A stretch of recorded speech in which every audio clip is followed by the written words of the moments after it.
Hallelujah. तो धन्यवाद करते हैं। आइए हम सब इस समय अपनी बाइबल को खोलेंगे और उसके बाद बहुत सारी चीज़ें आज हम बात करेंगे। इब्रानियों 13 वचन निकालेंगे हम। एक से पढ़ते हैं। भाईचारे की प्रीति बनी रहे। भाईचारे की, आपस में प्रेम आपका बना रहे। अतिथि सत्कार करना ना भूलना।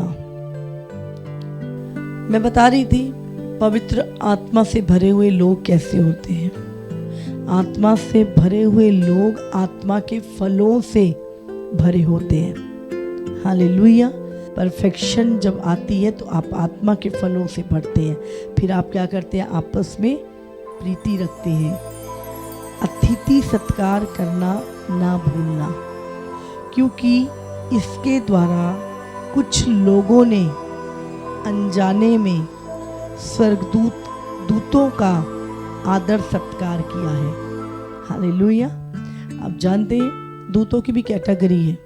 कुछ दूत बिल्कुल मनुष्यों की तरह दिखते हैं। जैसे इब्राहिम के पास जब 3 दूत आए थे तो वचन हमें बताता है कि उसने उनके लिए खाना बनाया और उन्होंने उसको आशीर्वाद दिया। तो वो 3 स्वर्गदूत जो इंसानों जैसे, जिन्होंने खाना भी खाया।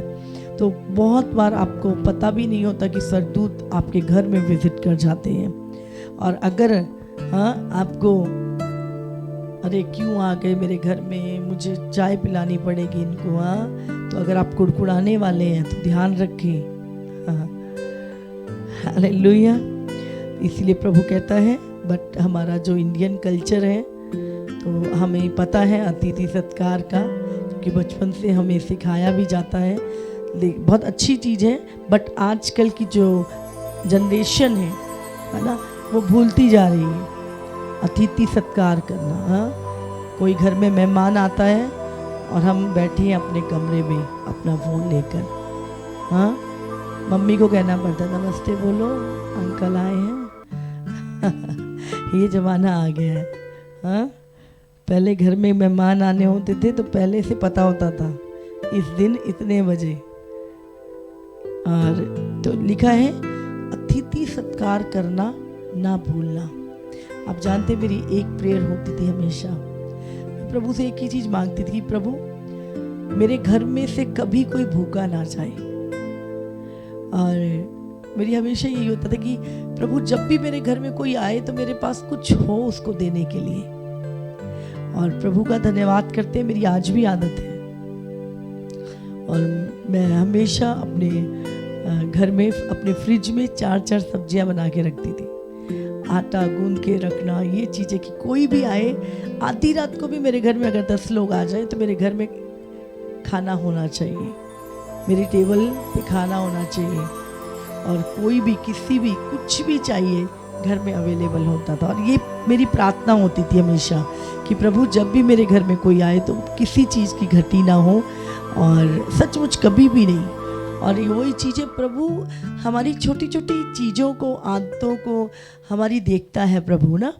तो ये बाइबल में लिखा है। और अनजाने में कुछ लोगों ने अतिथि सत्कार करने की आदत के कारण स्वर्गदूतों का भी सत्कार किया। हालेलुया। और लिखा है कैदियों की ऐसी सुधि लो कि मानो उनके साथ तुम भी कैद हो। हालेलुया।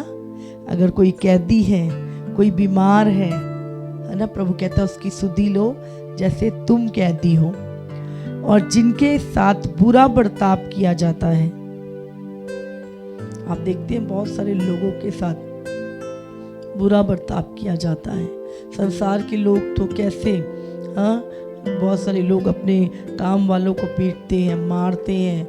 मैंने देखा है लोगों को मारते पीटते हुए, तूने ये नहीं किया, गाली गलौज करते हैं। तो प्रभु कहता है जिनके साथ बुरा बर्ताव किया जाता है उनकी भी ये सोचकर सुध ही लिया करो कि हमारी भी देह है। अगर हमारे साथ ऐसा हो तो हमें कैसा महसूस होगा।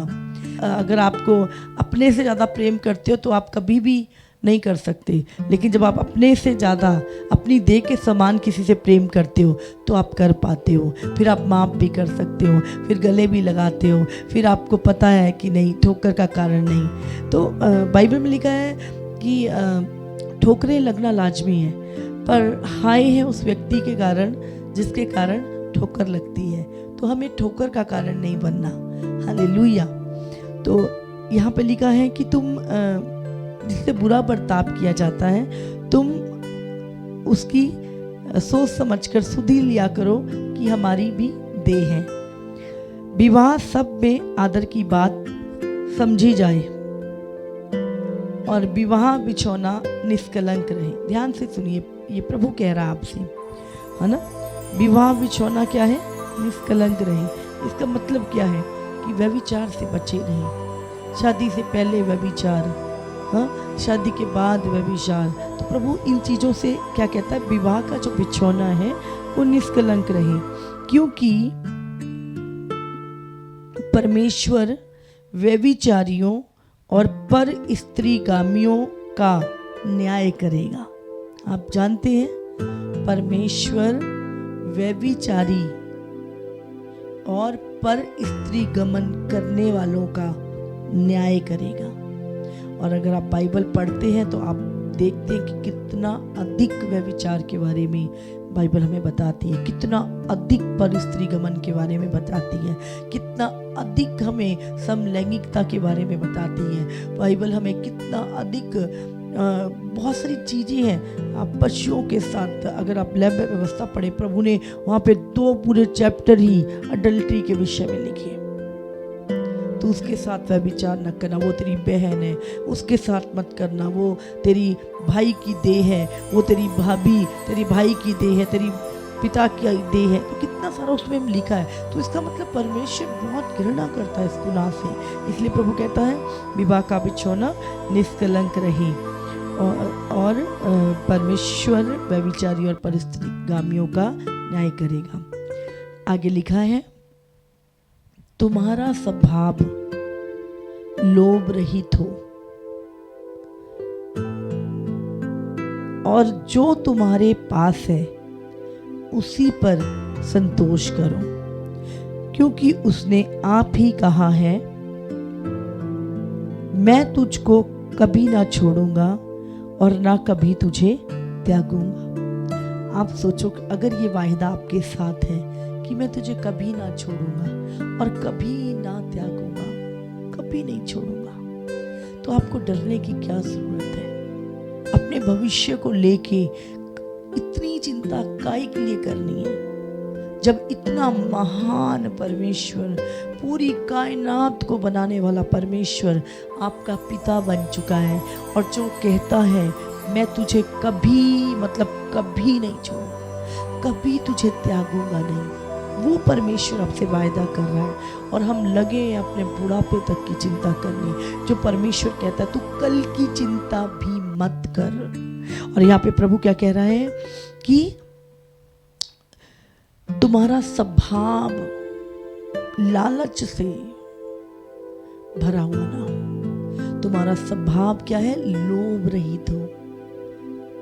मैंने अपनी जिंदगी में ये पर्सनल मेरा एक्सपीरियंस है, आप जितना देते हो प्रभु आपको उतना अधिक देता है।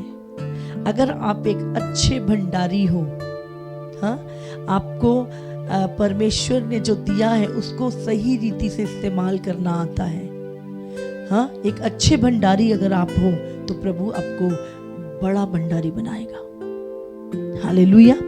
तो प्रभु कहता है तुम्हारा स्वभाव लोभ रहित हो।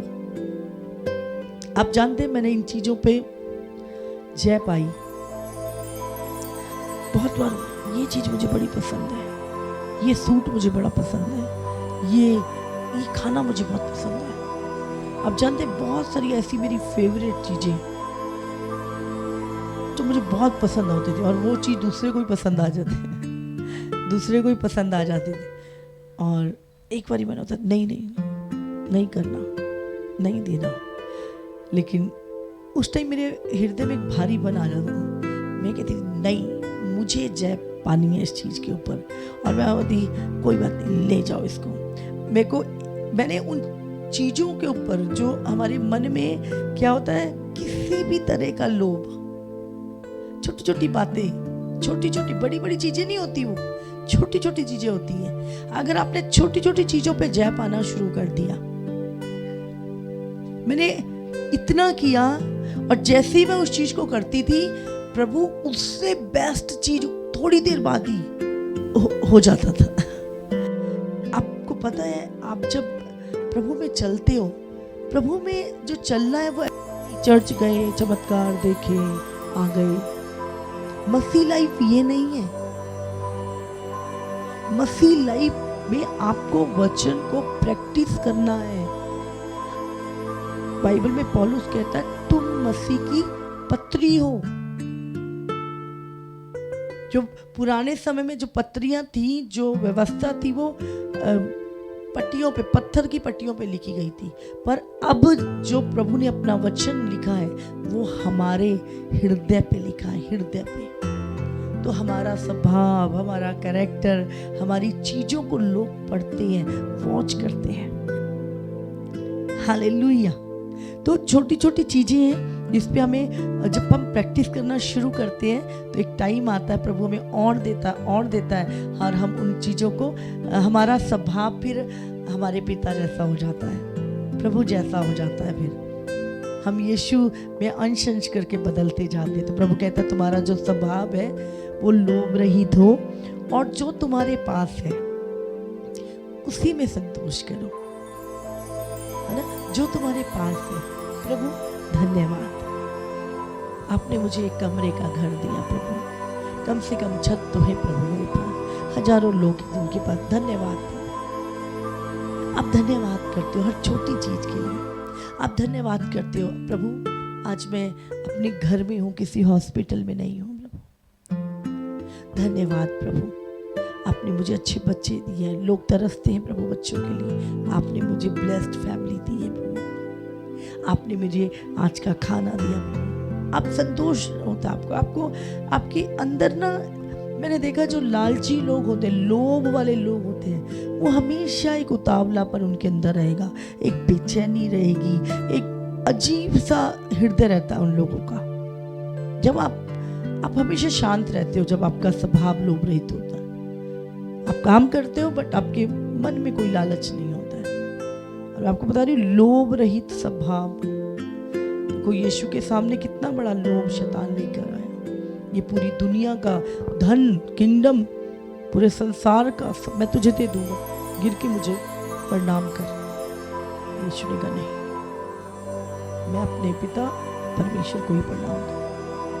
शैतान हमारे जीवनों में, मसीहों के जीवनों में भी बहुत सारे लालच, बहुत सारी चीजों को लेके आता है, और हम कई बार तो समझ ही नहीं पाते कि शैतान की ओर से है या प्रभु की आशीष है। शैतान की जो परीक्षा है उसको हम कहते हैं और ये प्रभु ने द्वार खोल दिया मेरे लिए बहुत बड़ा। ये नहीं पता वो परीक्षा है तेरी, ये लालच है, ये गलत चीजें हैं, और हम लोग ब्लेसिंग समझ के, बाइबल लिखा है धन का लोभ सारी बुराइयों की जड़, सारी बुराइयों की। तो यहाँ पे हम पढ़ते हैं तो यहाँ पे लिखा है, इसलिए हम निडर होकर कहते हैं प्रभु मेरा सहायक है, मैं ना डरूंगा, मनुष्य मेरा क्या कर सकता है।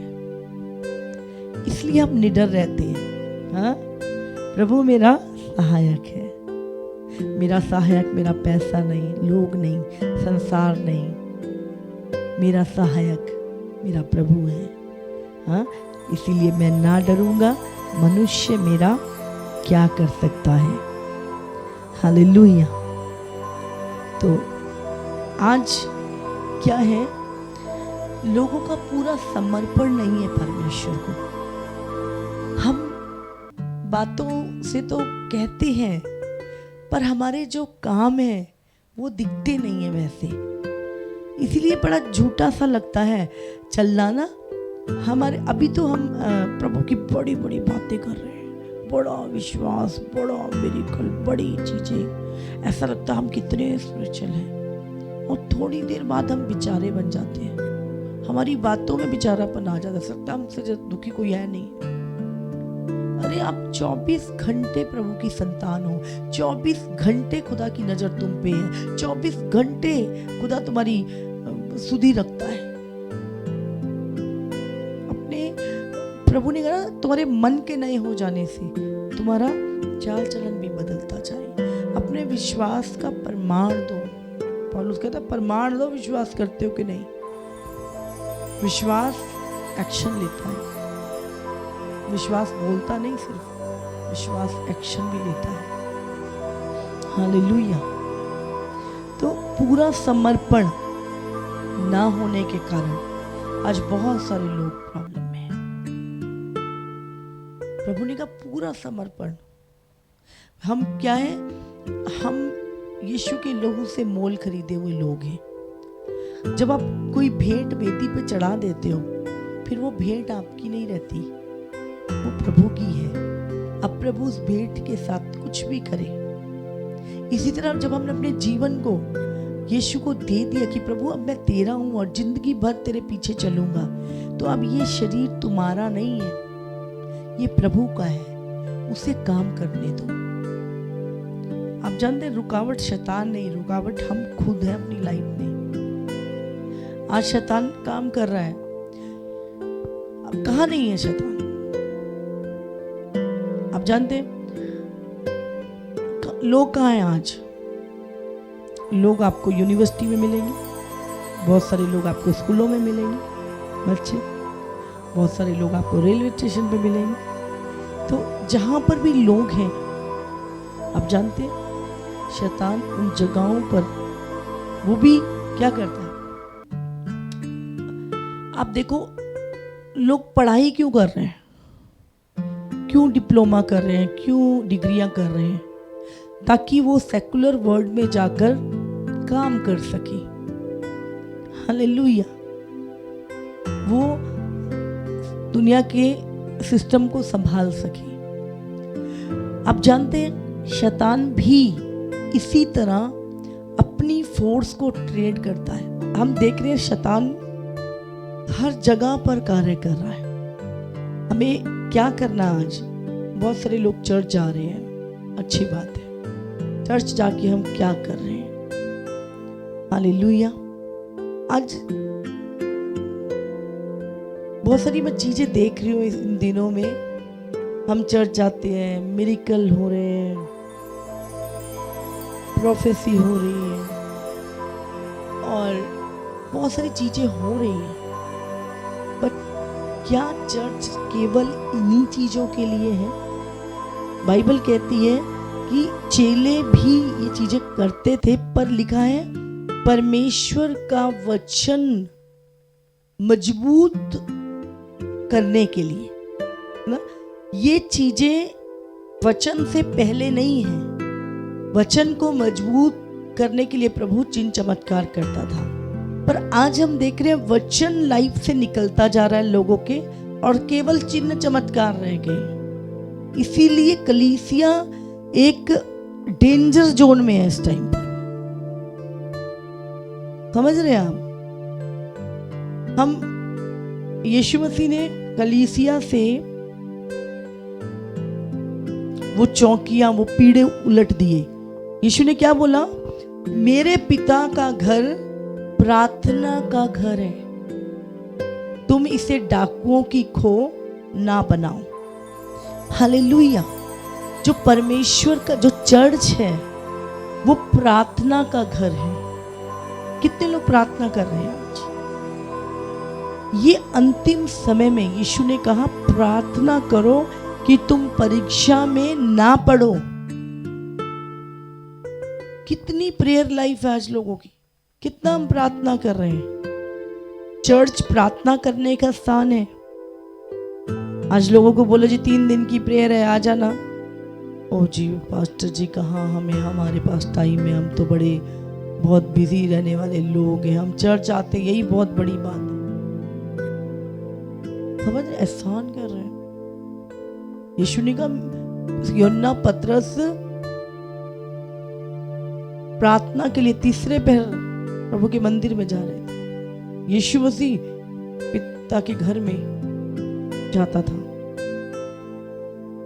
तो आज जो प्रेयर लाइफ है,